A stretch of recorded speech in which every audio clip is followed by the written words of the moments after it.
ꯑꯍꯥꯟꯕꯗ ꯃꯌꯥꯝꯕꯨ ꯆꯦꯁꯝ ꯅꯋꯥꯁꯅ ꯇꯔꯥꯝꯅ ꯑꯣꯛꯆꯔꯤ ꯑꯃꯗꯤ ꯏꯀꯥꯏ ꯈꯨꯝꯅꯕ ꯎꯠꯆꯔꯤ꯫ ꯉꯁꯤꯁꯨ ꯃꯌꯥꯝꯒꯤꯗꯃꯛꯇ ꯑꯅꯧꯕ ꯋꯥꯔꯤ ꯑꯃ ꯄꯨꯗꯨꯅ ꯂꯥꯛꯆꯔꯤ꯫ ꯊꯧꯗꯣꯛ ꯑꯁꯤ ꯏꯟꯗꯤꯌꯥꯒꯤ ꯁ꯭ꯇꯦꯠ ꯑꯃ ꯑꯣꯏꯔꯤꯕ ꯔꯥꯖꯁꯊꯥꯟꯗ ꯊꯣꯛꯈꯤꯕꯅꯤ꯫ ꯊꯧꯗꯣꯛ ꯑꯁꯤꯗ ꯏꯟꯇꯦꯂꯤꯖꯦꯟꯁ ꯕ꯭ꯌꯨꯔꯣꯗ ꯊꯕꯛ ꯇꯧꯕ ꯁꯦꯅꯤꯌꯔ ꯑꯣꯐꯤꯁꯥꯔ ꯑꯃ ꯍꯥꯠꯈꯤꯕꯒꯤ ꯃꯇꯥꯡꯗꯅꯤ꯫ ꯍꯧꯖꯤꯛꯇꯤ ꯃꯌꯥꯝ ꯋꯥꯔꯤ ꯑꯁꯤꯒꯤ ꯑꯀꯨꯞꯄ ꯗꯤꯇꯦꯜꯁ ꯑꯃꯨꯛ ꯈꯪꯃꯤꯟꯅꯔꯁꯤ꯫ ꯔꯥꯖꯁꯊꯥꯟꯒꯤ ꯀꯣꯇꯥ ꯗꯤꯁꯇ꯭ꯔꯤꯛꯀꯤ ꯔꯥꯝꯒꯟꯖ ꯃꯟꯗꯤꯒꯤ ꯏꯟꯗ꯭ꯔꯄ꯭ꯔꯁꯊ ꯀꯣꯂꯣꯅꯤꯁꯤꯗ ꯃꯁꯥꯒꯤ ꯆꯍꯤ 32 ꯁꯨꯔꯕ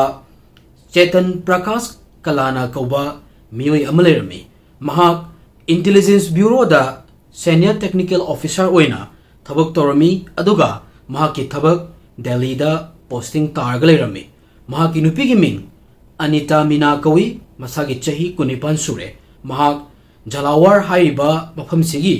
ꯒꯥꯏꯇ꯭ꯔꯤ ꯀꯣꯂꯣꯅꯤꯗꯒꯤꯅꯤ꯫ ꯃꯍꯥꯛ ꯁꯔꯀꯥꯔꯒꯤ ꯑꯣꯖꯥ ꯑꯃꯅꯤ꯫ ꯑꯁꯅꯥꯋꯥꯔꯒꯤ ꯁꯦꯅꯤꯌꯔ ꯁꯦꯀꯦꯟꯗꯔꯤ ꯁ꯭ꯀꯨꯜ ꯑꯃꯗ ꯑꯅꯤꯇꯥꯒꯤ ꯑꯣꯖꯥꯒꯤ ꯄꯣꯁꯇꯤꯡ ꯇꯥꯔꯝꯃꯤ꯫ ꯆꯦꯇꯟ ꯄ꯭ꯔꯀꯥꯁ ꯑꯃꯗꯤ ꯑꯅꯤꯇꯥ ꯃꯤꯅꯥꯒꯤ ꯃꯆꯥ 2 ꯂꯩꯔꯝꯃꯤ꯫ ꯃꯆꯥ ꯑꯃꯅ ꯆꯥꯎꯔꯥꯛꯅ ꯆꯍꯤ 5ꯗꯒꯤꯅ 5.5 ꯑꯣꯏꯔꯝꯃꯤ ꯑꯗꯨꯒ ꯃꯆꯥꯅꯨꯄꯥ ꯑꯃꯅ ꯊꯥ 4 ꯐꯥꯕꯇ ꯉꯥꯏꯔꯝꯃꯤ꯫ ꯑꯩꯅ ꯍꯥꯏꯖꯔꯤꯕ ꯃꯌꯥꯝꯁꯦ 2018ꯒꯤ ꯃꯇꯝꯒꯤꯅꯤ꯫ 2018ꯒꯤ ꯃꯇꯝꯁꯤꯗ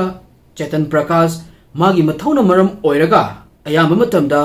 ꯗꯦꯜꯂꯤꯗ ꯂꯩꯔꯝꯃꯤ ꯑꯗꯨꯒ ꯃꯥꯒꯤ ꯅꯨꯄꯤ ꯑꯅꯤꯇꯥꯅ ꯖꯂꯥꯋꯥꯔꯗ ꯂꯩꯔꯝꯃꯤ꯫ ꯊꯥ ꯑꯃꯗ ꯅꯨꯃꯤꯠ 7-8ꯅꯤ ꯆꯦꯇꯟ ꯃꯌꯨꯝꯗ ꯑꯗꯨꯝ ꯂꯥꯛꯂꯝꯃꯤ꯫ ꯃꯍꯥꯛꯅ ꯔꯥꯖꯁꯊꯥꯟ ꯂꯥꯛꯄ ꯈꯨꯗꯤꯡꯒꯤ ꯑꯍꯥꯟꯕꯗ ꯀꯣꯇꯥꯒꯤ ꯔꯥꯝꯒꯟꯖ ꯃꯟꯗꯤꯗ ꯃꯃꯥ ꯃꯄꯥꯒꯤ ꯃꯅꯥꯛꯇ ꯂꯥꯛꯏ꯫ ꯃꯁꯤꯒꯤ ꯃꯇꯨꯡꯗ ꯃꯥꯒꯤ ꯅꯨꯄꯤ ꯑꯃꯗꯤ ꯃꯆꯥꯒꯤ ꯃꯅꯥꯛꯇ ꯂꯥꯛꯏ꯫ ꯃꯇꯩ ꯃꯅꯥꯎ ꯑꯅꯤꯅ ꯄꯨꯜꯂꯒ ꯖꯂꯥꯋꯥꯔꯒꯤ ꯍꯥꯎꯁꯤꯡ ꯕꯣꯔꯗ ꯑꯃꯗꯒꯤ ꯃꯌꯨꯝꯁꯨ ꯂꯩꯔꯝꯃꯤ꯫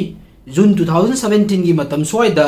ꯑꯅꯤꯇꯥ ꯃꯤꯅꯥ ꯃꯥꯒꯤ ꯃꯆꯥꯒ ꯌꯨꯝ ꯑꯁꯤꯗ ꯂꯩꯔꯝꯃꯤ꯫ ꯌꯨꯝ ꯑꯁꯤ ꯂꯩꯗ꯭ꯔꯤꯀꯥꯟ ꯃꯃꯥꯡꯗ ꯑꯅꯤꯇꯥ ꯃꯤꯅꯥ ꯑꯃꯗꯤ ꯃꯆꯥꯁꯤꯡ ꯑꯅꯤꯇꯥꯒꯤ ꯃꯄꯥꯝꯗ ꯑꯣꯏꯅ ꯂꯩꯔꯝꯃꯤ ꯃꯔꯝꯗꯤ ꯑꯅꯤꯇꯥꯅ ꯑꯣꯖꯥ ꯑꯣꯏꯔꯤꯕ ꯁ꯭ꯀꯨꯜ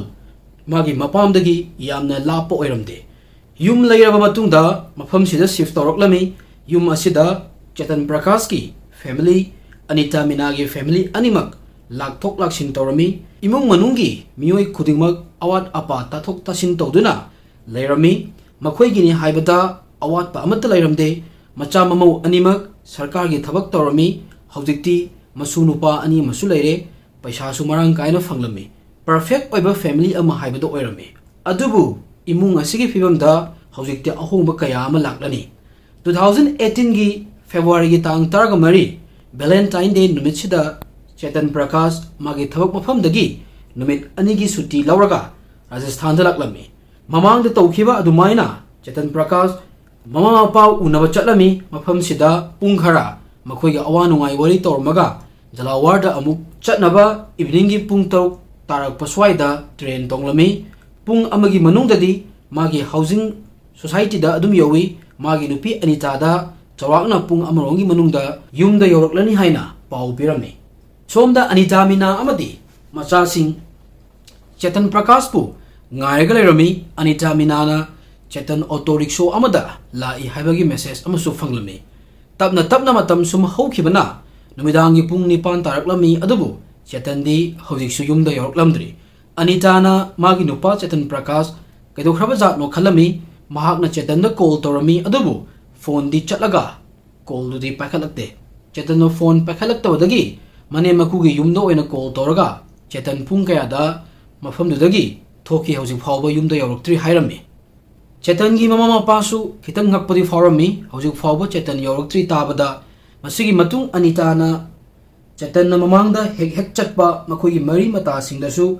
ꯃꯍꯥꯛ ꯂꯥꯛꯄ꯭ꯔꯥ ꯍꯥꯏꯅ ꯍꯪꯂꯝꯃꯤ ꯑꯗꯨꯕꯨ ꯀꯅꯥ ꯑꯃꯠꯇꯅ ꯃꯥꯒꯤ ꯃꯇꯥꯡꯗ ꯈꯪꯂꯝꯗꯦ꯫ ꯃꯁꯤꯒꯤ ꯃꯇꯨꯡꯗ ꯑꯅꯤꯇꯥꯅ ꯑꯃꯨꯛ ꯃꯥꯒꯤ ꯃꯔꯤ ꯃꯇꯥꯒꯤ ꯃꯤꯑꯣꯏꯁꯤꯡꯗ ꯀꯣꯜ ꯇꯧꯔꯝꯃꯤ꯫ ꯃꯈꯣꯏ ꯃꯌꯥꯝꯁꯤꯒꯤ ꯃꯅꯨꯡꯗ ꯃꯤꯑꯣꯏ ꯑꯃ ꯃꯃꯤꯡꯅ ꯃꯟꯃꯣꯍꯟ ꯃꯤꯅꯥꯗꯁꯨ ꯀꯣꯜ ꯇꯧꯔꯝꯃꯤ꯫ ꯅꯨꯄꯥ ꯑꯁꯤ ꯑꯅꯤꯇꯥꯒꯤ ꯃꯄꯥꯝ ꯑꯣꯏꯔꯤꯕ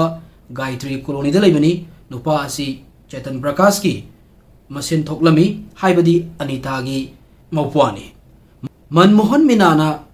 ꯃꯆꯦꯗ ꯀꯩꯝ ꯋꯥꯒꯅꯨ ꯑꯩ ꯆꯠꯂꯒ ꯊꯤꯔꯨꯒꯦ ꯍꯥꯏꯔꯝꯃꯤ꯫ ꯑꯅꯤꯇꯥꯗ ꯆꯦꯇꯟꯅ ꯃꯦꯁꯦꯖ ꯊꯥꯔꯛꯈꯤꯕ ꯋꯥꯔꯣꯜꯒꯤ ꯃꯇꯨꯡ ꯏꯟꯅ ꯃꯟꯃꯣꯍꯟ ꯃꯤꯅꯥꯅ ꯆꯦꯇꯟꯅ ꯆꯠꯂꯝꯒꯗꯕ ꯂꯝꯕꯤꯁꯤꯡꯗ ꯌꯦꯡꯉꯒ ꯊꯤꯔꯝꯃꯤ꯫ ꯍꯧꯖꯤꯛꯇꯤ ꯁꯨꯝ ꯂꯥꯛꯄꯅ ꯃꯟꯃꯣꯍꯟ ꯃꯤꯅꯥ ꯖꯜꯔꯥꯄꯇꯟ ꯚꯋꯥꯅꯤ ꯃꯟꯗꯤ ꯃꯥꯔग ꯌꯧꯔꯛꯂꯝꯃꯤ꯫ ꯃꯐꯝꯁꯤꯗ ꯔꯥꯏꯂꯥꯇꯥ ꯔꯦꯜꯋꯦ ꯀ꯭ꯔꯣꯁꯤꯡ ꯂꯩꯔꯝꯃꯤ꯫ मनमोहन मीनाना मफमसिदा मियोय खरा तिल्लगा लेबदो उरमी महाकना मनाक चंगसिलगा येंगुबदा मबाई चेतन प्रकाश वखल मांगागा तारगा लेबदो थेंगनरमी मियोय खरागी मतेंग लौरगा यामना थुना मबाई चेतनबु SRG हॉस्पिटल दा पुरकलमी चेतन हॉस्पिटल दा पुबा मतमदा सोर होलमदे हॉस्पिटल यौरबा मतुंगदा डॉक्टर न चेक तोबदा चेतन सिरे हायरकलमी मधु ताबदा मनमोहन मीनादी कोकचौवी कारमी मनमोहन मचे अमदी इमुंग मनुंगी मियोय सिंगदा थौदोक असगी मतंगदा पाउ पीखिरमी हॉस्पिटल की स्टाफना पुलिस दा मिसी असगी मतंगदा खंगहनखिरमी थौदोक थोफमदा जलावर सदर पुलिस स्टेशन दगी पुलिसमैन खरा लाकलमी चेतन की अहलमन इमुंगी मियोयसु हॉस्पिटल दा लाकलमी चेतन की मसादा सोकप खोटपगी दागफम अमत लैरमदे मफी मरोसु यामना लू नालमी मागी फिल्म से येंगगदी कनागुंबा अमगा खतना चैनखिबा तौखिबगी ममी अमत तारमदे थौदोक असि थोकलबा मतुंग नोंगालगा 15 फेब्रुआरी दा चेतन की असिबा हक्सांग पोस्टमार्टम तौरमी चेतन इचम चंबा मियोय अमना तबनिना BRS हॉस्पिटल की मेडिकल सुपरिटेंडेंट की मियंग मखादा दरकार लैबा खुदिमक तौरमी डॉक्टर न चेतन की सैंपल खरा लौरगा जयपुर की FSL दा थारमी थौदोक असि हाई प्रोफाइल केस ओइरमी डॉक्टर न हायरमी चेतन की खुद अमदी खोंगी खुजिंदा असंग खरा कारमी मसिगी मरम करी ओइरमगुनी हाइबदी हिस्टोपैथोलॉजी एग्जामिनेशन तौरबा मतुंगदा तखंगबा ngambani 15 February 2018 नमितसी मक्तदा चेतन प्रकाश की मपा महादेव मीनाना सदर पुलिस स्टेशन दा स्टेटमेंट पिरमी महाकी स्टेटमेंट युमफम ओइरगा पुलिस ना CRPC की सेक्शन 173 की मखादा केस अमा लौखटलमी मयाम पुनमकना मसागी अनाबा अमदगी चेतन सीबो ओइरमगुनी हाइना खलमी थौदोक असि तपना तपना इंगथखिरमी कईगिनो हायरगदी थौदोक असिगी मतंगदा मरम चाबा एविडेंस अमता फंगलमदे चेतन की इमुंग मनुंग मतु मचादी माना खंगहौदना लैखिदबा असिदना मरम ओइरगा कब्बगा तलैरमी मतम खरा हौखिरमी अदुबु चेतन मिसिगी केसती मची लेंगमदे मरकसिदा चेतन की मपाना केस असिबु हक्सिना लौरगा मखा ताबा इन्वेस्टिगेशन तौबिनबा मफम अमदगी मफम अमदा कोइचट चटलगा लैरमी 2018 की 5 मार्च ता महाकना SP ऑफिस ता मचानुपागी केसगी मतंगदा एप्लीकेशन अमा सबमिट तौरमी अदुबु FIR अमता लौखटलमदे हौजिक फावबा चेतन मिसिगा मरी लेनना FIR अमता लौखटलमद्री जलावर सदर पुलिस स्टेशन दा चेतन की मपागी स्टेटमेंट युमफम ओइरगा CRPC की सेक्शन 176 की मखादा केस अमखक्ति लौखटलमी मसीनसु केस असिगी मची लेंगदबा ओइरमगनी SP ऑफिस ता एप्लीकेशन इरबसु कईमता कानबा फंगलमदे मसिगी मतुंगदा मार्च की डेट 9 दा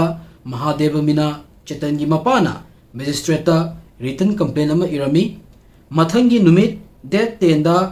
हिस्टोपैथोलॉजी की रिपोर्ट लाकलमी अदुबु चेतन की सीबगी असेंग मरम पोस्टमार्टम रिपोर्ट तगी खंगबा ngamdabata natana हिस्टोपैथोलॉजी की रिपोर्ट तगीसु कईमता खंगबा ngamlamde महादेव मीनाना मफम मफम चत्तना मचानुपागी मिसिगी मतंगदा इन्वेस्टिगेशन निंगथीना तौबिनबा हौजिकसु होटनबा लेपलमदे ममई थंगदा कोर्ट की ऑर्डर अमगी मखादा 12 April 2018 दा चेतन मिसिगा मरी लेनना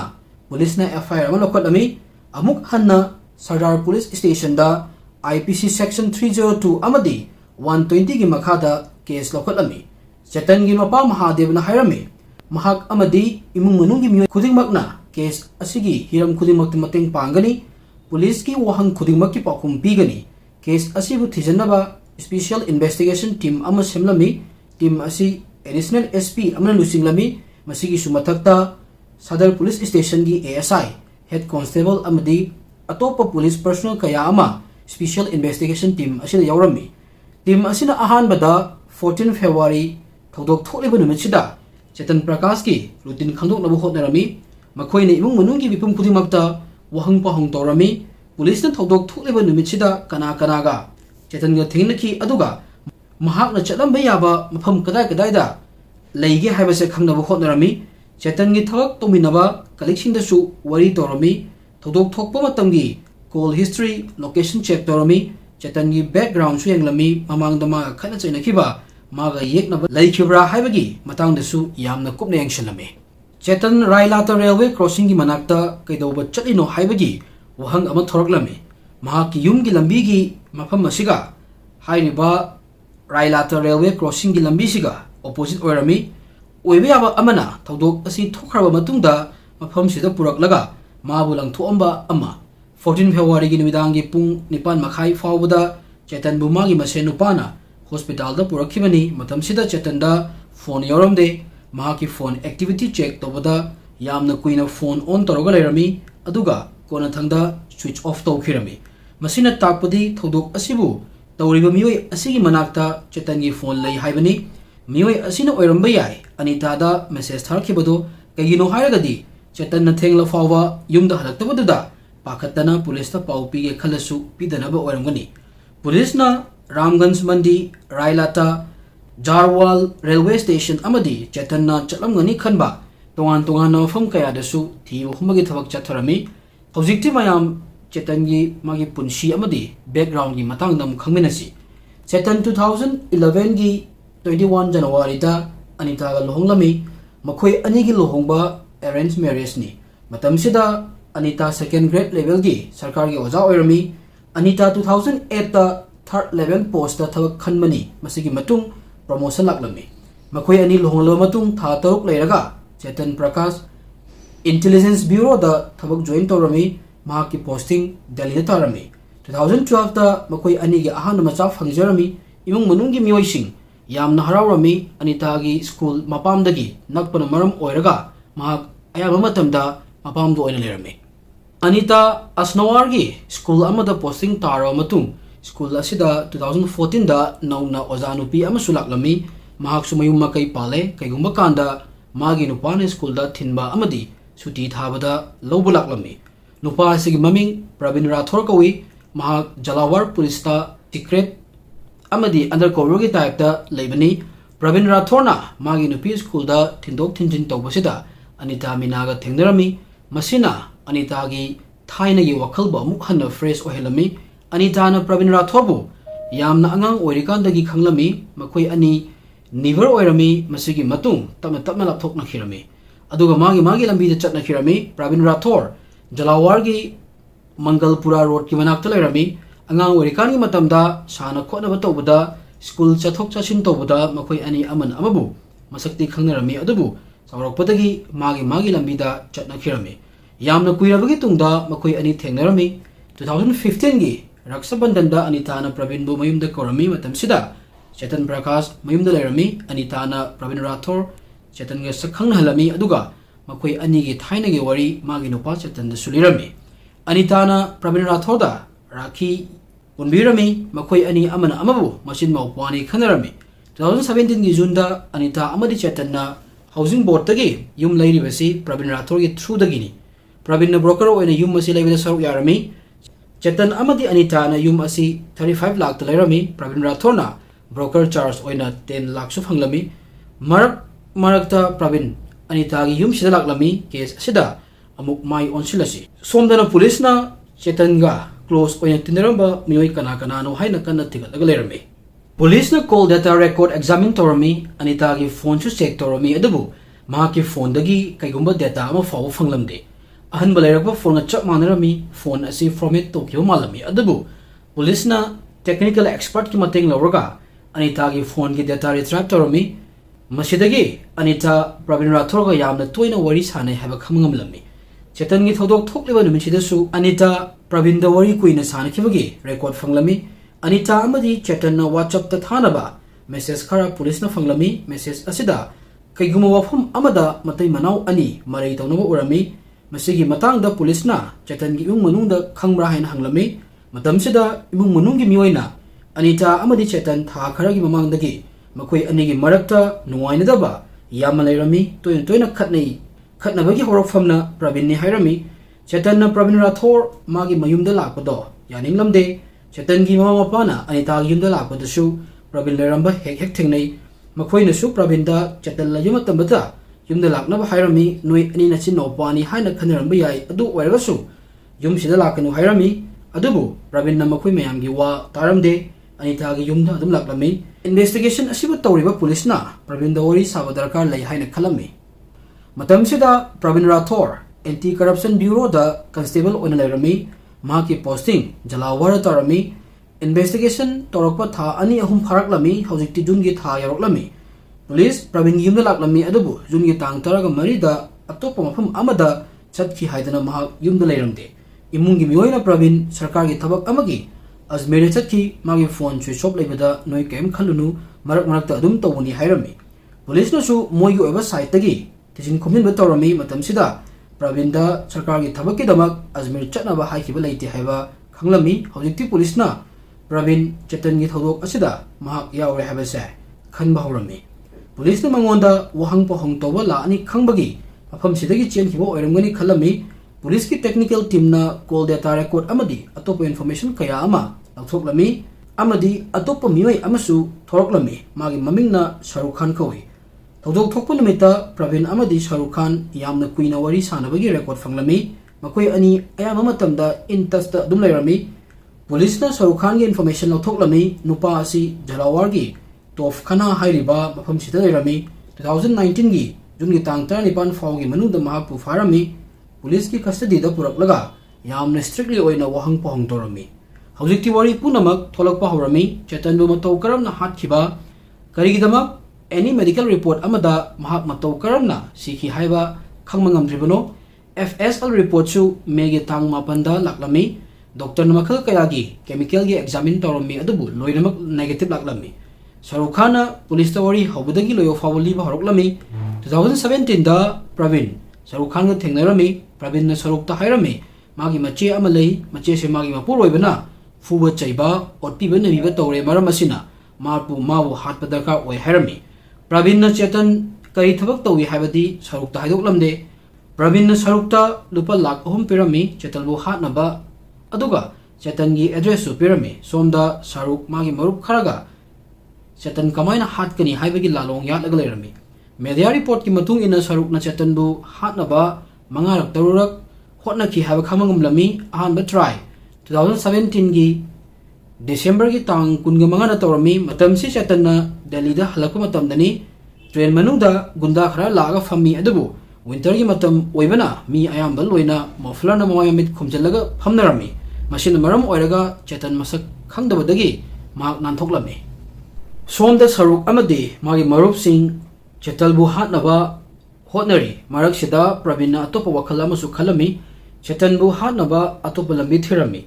Pravin gi medical line da thabak toba marup amalerami magi maming na Santosh Nirmal kawi mahak male nurse amo oina tongan ba hospital kaya thabak tawkhirami Pravin amadi Santosh gym amadi cricket sanafamdagi khangnarakpani Pravin na Santosh ta call tawraga chemical gi matangda hanglami mahak na Santosh ta mi ama yamna thuna siba aduga siraba matungda medical report ta kaimta khangwedaba chemical gi matangda haiknaba hairami Santosh na su yengaga hairake hairami somda Pravin na su injection kamaina kapi matau karamna hidak bottle dagi injection na chingkhatli haibagi matangda research tawrami 2017 gi 31 December da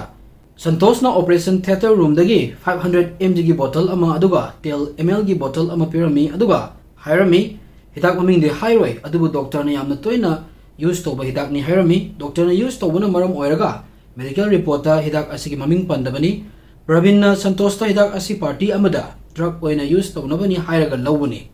Pravin na Chetan amuk hanna 4 January da Jalawar lakani haiba khanglami handakti Pravin na Jalawar gi nalada leiba Sakir da wari tawrami Sakir truck driver ni Pravin na magonda lupa lising kun pirami aduga lambi khudong thiba thodok amani khalhalaga hatnaba hotno hairami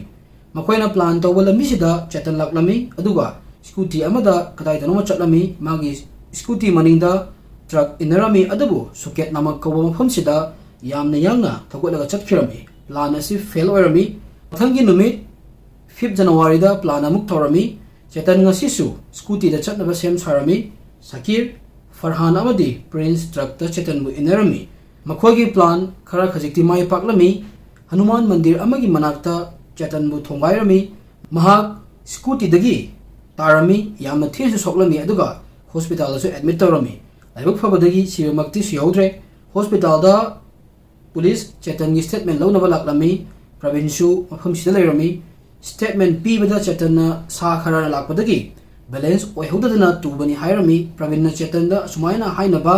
gyan tahalami kaigino hairagadi police truck ki matangda paluragadi Chetan gi scooty sembada samga paisa phangaroi nasana semjaba tarani maramasina nachin thijalo hairami mayam se Pravin gi lalung aktani Chetan na police truck ki matangda hairagadi sakir farani madudagi mathang expose torani mayam sedagi Pravin na ngakthoi sumaya try khara torami chetalbu hatnaba mamai thangda santosh tagi loba chemical se oina sinarami 14 February da chetan amuk lakani haba khanglami handakti mogi plan fail oidana ba wa tanarami chetan mama pa unanaba Ramganj mani da chalami matam heda prince na sarukpu suket hayo pham sida thilaklami saruk na chetan bu mayumdagi adum inarakpa hawraklami train da su inarami somda Jalawar railway station da Figo ge car amada Farhan Prince amadi Pravin ngaiglami Chetan khongna mayumda laklami mi tadaba achikpa jaga gi tanja lawraga Pravin namagi marup singi mateng lawraga Chetan bu car gi maningi sita namfuda phamalami car asi haldi gati gi lambi da laklami car manungda Chetan amadi Pravin mari tawnarami mari tawnabagi topic na Anita 2017 gi October da anga ama poklami anga ngasigi matangdani Pravin gi isara da magi marup singna Chetan bu fajalami Pravin na injection ani ready tawrami aduga makhongda ani makaplami Chetan gyan manglami gyan manglikanda manaton machin mention laga hatlami Pravin na Chetan gi phone lawraga magi nupida auto da halai haina message thajalami masigi matung Chetan gi asiba hakchang railway crossing da hundoklami Chetan gi mihat asida sarukna Farhan Prince Santosh Nirman Pravin Rathor amadi Chetan gi nupi Anita Minasu saruk yai haina hairami 19 June da saruk farami 21 June da truck driver Sakir farami 22 June da Santosh farami 24 June da Prince farami adubu mahakti sahi 34 gi makha oibana juvenile home do ina tharami 25 June da Anita Mina farami miyam gi mityang da Anita amadi Pravin machin mapwani hairami kaigino hairagadi mayam na khoi ani gi nungsinabagi mari khangkhidanaba ni 2017 gi October da pokhiba angang se Chetan namagi natte hairami DNA test tono khanghalami masigi matungda Pravin amadi Anita na pullaga Chetan hatnaba plan tawuni makhoina Valentine Day gi numit khalibasina Pravin na Anita da Chetan hatlaga gift oina pina bagini Anita na Pravin da Chetan gi information loinamak pirami kadai da karama mafamda lairi loinamak pau pirami 2018 gi 18 August da Pravin Rathor su pharami 2018 gi September 2 fawda police na investigation loisalaga charge sheet file torami court te sahi third muk trial toro matung 2025 ki May thada case asigi judgment laklami SSC ST court na saruk amadi Pravin mapunchi chupagi jail da leinabi dandi pirami Santosh amadi Anita sahi 3 gi jail da leiba aduga lupa lakh amam fine thiba haina dandi pirami Farhan gi mathakta evidence phangdabana mali free da thauklami Prince sahi 9 gi makha oibana sahi ahum leraga maksu jail dagi free da thauklami adu moinamak Chetan gi mapana judgment asida ipen pendo oiramde maram asidagi mahakna case asigi matangda Rajasthan High Court da amuk chatbagi ingit am piri ka case asina Rajasthan High Court da salagadi matung tarakpa mu ngai ga leibu tabani hojiki oinadi judgment khara pikhre khara mana puni chupa jail leiba khara mana sahi 3 ko mayamna court na piriba dandi ese matik sai haina khanbra or what manly haina khanbra habado comment thanbiramu ngasi di tang asilo jage thank you everyone